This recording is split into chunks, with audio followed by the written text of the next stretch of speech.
G'day folks and welcome to another episode of The Breakdown, brought to you by New Step Brewing, where we're here filming today.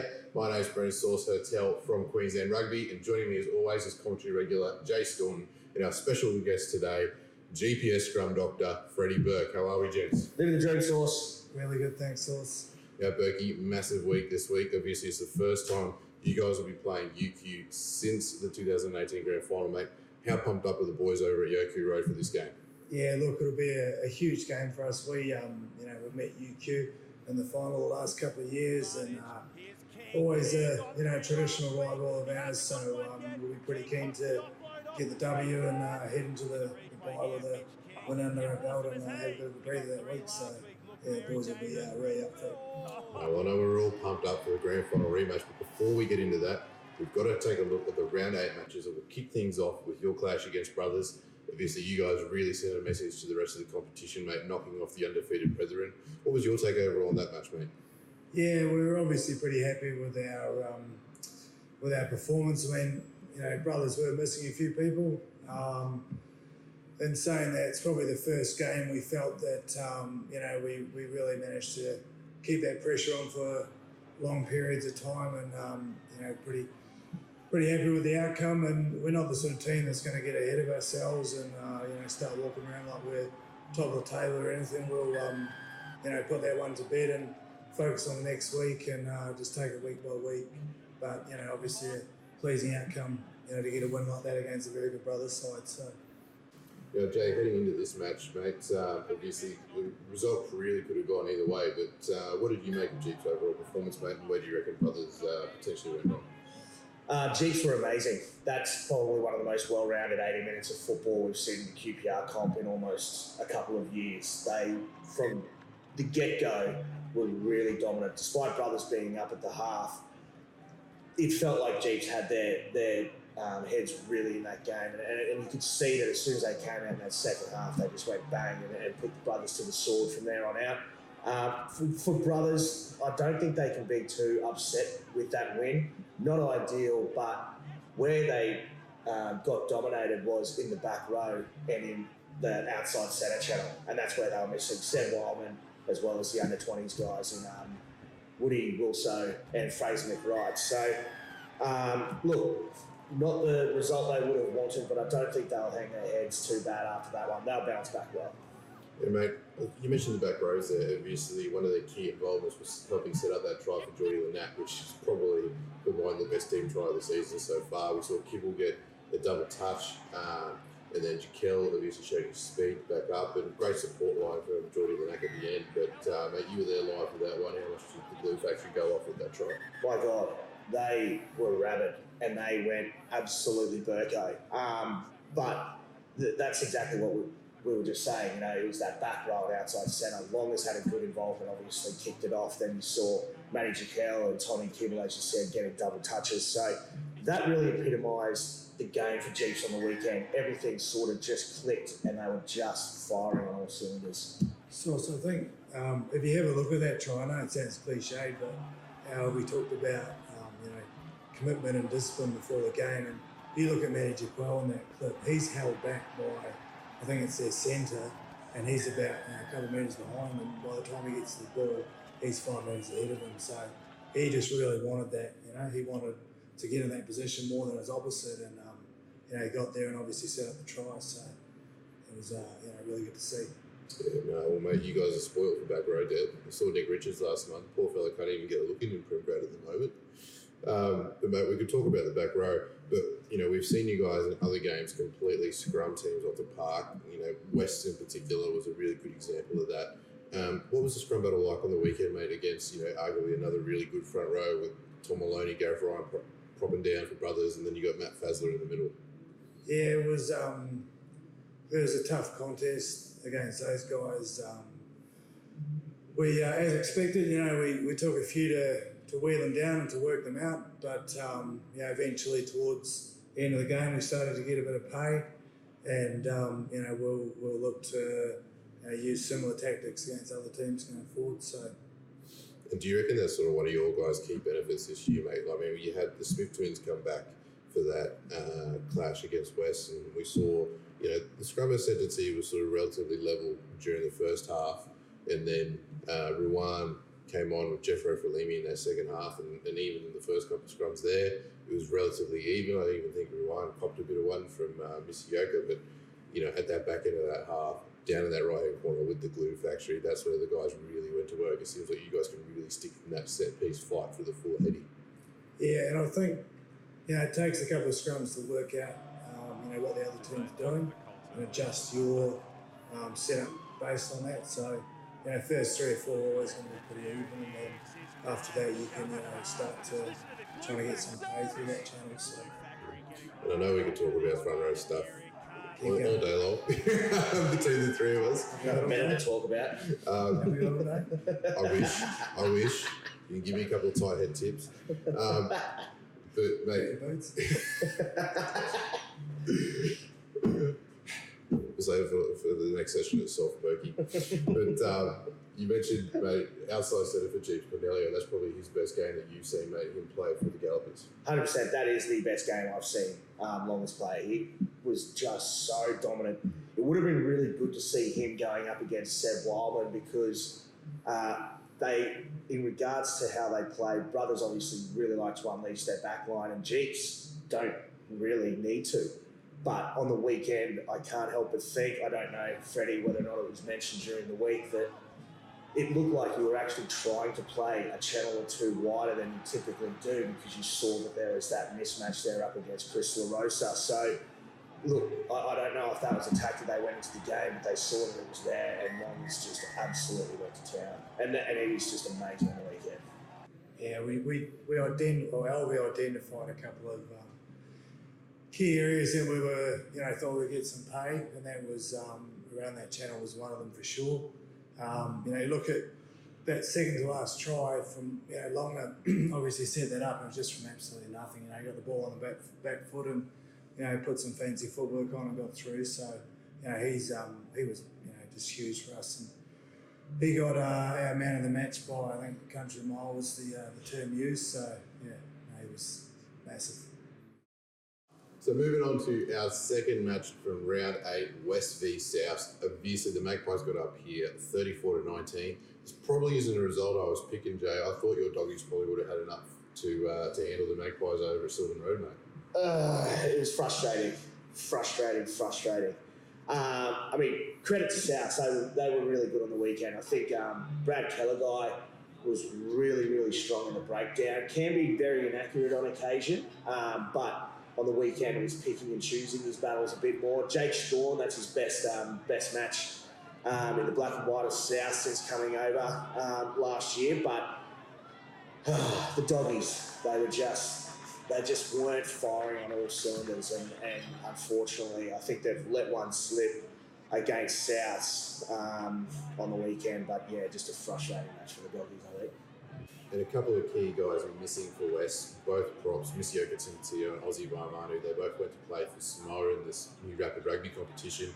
Obviously changing a front row like that, and missing those two guys, how can that affect the side heading into a match, Freddie? Yeah, I mean, they're obviously missing Effie Marfu as well. So from a couple of weeks ago, missing their entire front row, I mean, naturally, especially in club rugby, but sometimes, the depth isn't the same as at other levels. That's naturally going to have a huge effect. And Effie's, big for them around the field as well. He's pretty good on his feet, and he's a hard hitter. So he's good on the ball. So naturally, that's it's going to put a bit of a dent in their chances. And it wasn't only in the front row that got missing blokes. Possami went down pretty early in the match as well. This is probably the first match in a while that we've really seen that the lineup of young backs that have been killing it for the Bulldogs change, and really affected them. Yeah, exactly. Yeah, we've spoken about just how good LD and Carter Gordon and Zachy Henry and Hunter Paisami have been going. But yeah, losing Paisami when you've already got Carter Gordon sitting out as well was absolutely huge. And you could just see it just wasn't flowing for him. It wasn't clicking. I think Carter's got another week on the sideline and should be back after that. So, look, if they can get some of these guys back, there's no reason why they can't bounce back well. But you could see that just how influential a few of those players in that Dockers lineup really are for them. And I mean, we can talk about who West had out, but credit where credit's due. Souths, they've hit their straps. I think that's their third win in a row now. Obviously, they're looking to get themselves back into sort of top four contention. And, you know, we talk about you don't win premierships in April or May. You know, you win at the back end of the season. It could be very much like 2015 where these guys decide to, hit their straps at the back end of the season and slip into the third or fourth spot. Exactly. We always say that, you know, you don't want to be the team that comes up against the south side that's firing. What they're doing well right now is, and I think, again, we'll go back to Brad Callaghan, since he's come in, they've got a bit more pressure at the breakdown. They've got a bit more pressure up front. They seem to be really actually working through their forwards to unlock that back line. But guys like Brad Callaghan, I think they're really starting to actually impart a bit of influence on the games really well. And they're starting to win those tighter matches that typically they haven't been able to come away with a W with. So moving on to the third game of round 8, Bond versus Norths down at the Canal. The Sharkies getting up 45-10. Obviously a massive win for the students down on the Gold Coast. Jay really responding well after their coaching change last week. Brad Harris moving to Fiji and Grant Anderson coming back into that top row. Yeah, and I'll be stoked with that. I think he'll be very happy that they've come away with a W, especially in his first match back in charge. But I think someone else who will be absolutely stoked with that is Harry Nsafora. It looked like it had started to sort of take a little bit of a toll on him. He was looking really frustrated in all these matches, and after every game you could see he was really, really distraught. But on the weekend they were happy, they were smiling, and it really showed in the way that they were playing footy. And I think it just validates what we've been saying and validates sort of how they have been playing in these opening 7 weeks, that they're playing good footy. Despite not having someone like Corbin Kiernan in that back line, they are still playing good footy. They just weren't able to come away with the butter confection, but on the weekend they've done just that. It could be the match, the win that kickstarts their season. And Freddie, you obviously played them early on in the season, back in, I think it was round 3, at Jeeps. It was a relatively sort of tight match, but they sort of changed after that. I was called in that game. But as Jay's mentioned, they've been playing good footy. They've just sort of been falling short. What have you made of their season so far? Yeah, I mean, they're a side that always very difficult to play at home, especially when they get a roll on, as we found out last year. And I mean, last year they had a really good season. They just missed out on the 4. And this year they've been thereabouts, like you say, they've just missed out on a couple of close wins. So, I very much agree that could be the win that they needed to give them the confidence to turn things around. So, yeah, they could well be a contender come finals time. So, Jay, we saw Manny McGahn and Duncan Kayao absolutely set Newport alight the other week in their win over East. Obviously, both guys were unavailable for the Reds' duties. McGahn getting his debut at fullback, played awesome for the Reds. Without those guys playing for the Eagles, it really changes up that back line. Oh, 100%. I hate to say it, but without guys of that calibre in their side, they will struggle to pick up some W's this year, just because they are that crucial to the North's outfit. We saw Matty McGahn on as you said, on Saturday night, absolutely kill it, and he's shown, those 4 weeks leading into that match were no fluke. He's an outstanding player, and when Duncan comes back down the North as well, the partnership they have going on is absolutely electric. So, look, it's tough for the Eagles boys, but maybe they'll be able to pick them up in a few weeks' time at the conclusion of the Super Rugby season. But until then, it could be pretty tough going. So moving on to our 4th and final match of round 8, the match of the round between East and Sunnybank for the Rick Tyrrell Cup. The Tigers got up in this one 26-19.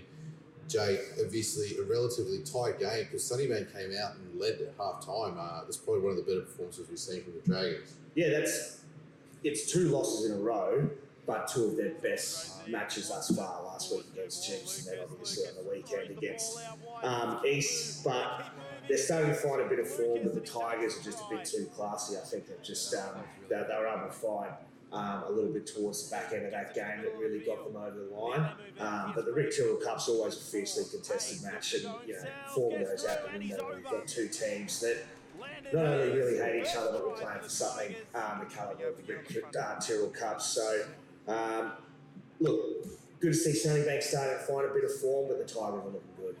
And having been at the game, I reckon the difference there was probably just the Tigers forward pack. I think they outlasted Sunnybank. The 80, the two Fijian fellas, Philly and Seru in particular in the second half, had massive games. Freddie Jeeps and Easy have just had a couple of good forward battles in recent times, mate. What have you made of that forward pack and how they're playing so far this year? I've been really impressed with these. I think they work together really well as a unit, and their front row's got a lot of depth. They've got guys that can play competently on both sides, which I don't think a lot of teams do. So, certainly be looking out for a really good battle against them rather for second round of the comp. So, A couple of key backs that really performed in this one. Obviously, Semi Samu was really impressive out wide for Sunnybank.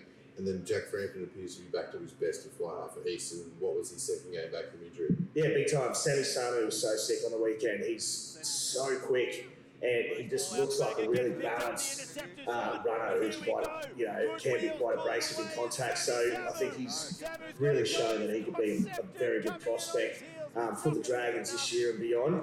Jack Frampton, we all know how much we love him and how good he really is, and on the weekend he showed just how vital he can be for this Tigers outfit. That try he scored, albeit only 5 metres or so out, is classic Jack Frampton. High energy footy coming sideways and then straightening up and getting through that defensive line. Because you find that a lot of players like to hang off him because you don't know what he's going to do, and he can just pick you apart. But on the weekend, he showed that he could be an absolutely integral part of this Tigers outfit if they were to go all the way. Yeah, it's great to see him back. And as we mentioned earlier on, two teams playing for the Rick Tour Cup. It was great to see Rick's family down there to present the trophy at the end of the match, and really looking forward to see how the Rugby Unite program rolls out throughout Queensland and just how much of a benefit that can have in terms of mental health first aid training around the state. It's going to be massive. So moving on to our round 9 matches, it's a big weekend of footy ahead. And obviously the biggest match, the grand final replay between UQ and GPS of St. Lucia. Freddie, you've mentioned that out of all the teams you've played in Premier Rugby, mate, over your few seasons here, you haven't beaten UQ at UQ. Yeah, they're a very tough side to beat at home, and on a personal note, it would be really cool to be able to tick that one off the list. So very, very much looking forward to this game. And not only, I suppose, is it sort of bragging rights in the grand final rematch, but the students have also challenged you guys to the Bunter Bowl. You've already successfully defended that a couple of times. Obviously, does that add a little bit of extra feeling to the match whenever you guys are putting that up? Is it something that you guys are really enjoying keeping at Yoku Road for the moment? It certainly does. I mean, obviously a lot of work goes into every week, so it's quite nice, at the end of the week to have a W, and it's a bit symbolic to be able to, raise the trophy up after a tough week of work and a good win, and then, put it away for the week after. So, And mate, have you guys managed to figure out how many tinnies fit in the Bunter Bowl just yet, mate? 2 cartons, exactly. 2 cartons, exactly. To the drop. All right. Well, I think they actually designed it Specifically for that. For 2 cartons. and I'd imagine Freeney would probably drink all that on his own. Well, he's not on the team anymore, so he's not welcome in the show. I don't think it's ever going to stop it. Fair enough. Well, another big match this weekend, Brothers v East at Crosby Park. Jay, how do you see this one playing out? This will be huge. Yeah, I think a lot of it will come down to whether or not guys like Seb Wildman will be there. He's that crucial in my opinion. Lennon Hayes was really good on the weekend, so if they can try and nullify, that sort of attacking weapon there. But this one will be huge, absolutely massive. But I want to say Brothers because I don't think they'll not want to be bouncing back after that loss on the weekend. But I think East are primed. Yeah, you mentioned Landon there, mate. He's obviously got a big task ahead of him for the remainder of the season with Matty Gordon out. It's going to be really interesting to see how he responds. I think he could potentially really sort of come out of his shell a bit, sort of not having to play sort of second fiddle to Gordo's big running game that he has. Another big game this weekend, North versus South, up at Hugh Courtney Oval and Battle of the Birds. Obviously 2 sides here, Freddie, mate, that South's obviously looking to keep their winning streak alive, whereas North's going to be desperate to get another couple of wins on the board to stay in the battle for potentially a top 4 finish. Yeah, I think Souths will get over the top of them, but I do think Norths will put up a really good scrap, and it'll be a good game of footy. Mm-hmm. And then obviously the fourth and final game, Sunnybank versus Bond down at Old Mac. Sunnybank, we're seeing them improve every week, but off the back of last week's win over North, Bond could really be heading into this game with the West Sale. Yeah, a very crucial match for both sides. I think Sunnybank would have pigeonholed this one a month or so ago that, if they find a bit of form, could come away with a W. But as we said, Bond have just gotten up, and that might be the monkey off their back. So this one's going to be really hard to pick. I'd have to. I might just say Sunnybank because they are at home, but who knows? Yeah, I mean, it is an interesting one, but I reckon Bond's forward pack's probably going to have that little bit of an edge over Sunnybank at the back end of the game, similar to East's. And, if Joey Fidop continues with the form he's had, Harry moves the four as fires, it's going to be hard for the Sunnybank guys to nullify that impact. But, yeah, big weekend of footy, and those two top games, UQ versus Jeeps and Brothers v East, is going to be really interesting in terms of deciding who the top four is as we enter at the halfway point of the season. All right, folks, that's it for this week's episode of The Breakdown. Thanks for joining me as always, Jay and Freddie. You love it, Sauce. Absolute pleasure, Sauce. Okay, folks, make sure you get out and support your Queensland Premier Rugby club this weekend in round 9 of the new Sudbury Hospital Challenge Cup. But if you can't make it to a match, we've got you covered. You can tune into all 4 games streamed live and free via redsrugby.com.au. And in the meantime, follow us on Facebook, Queensland Premier Rugby, for more grassroots rugby content.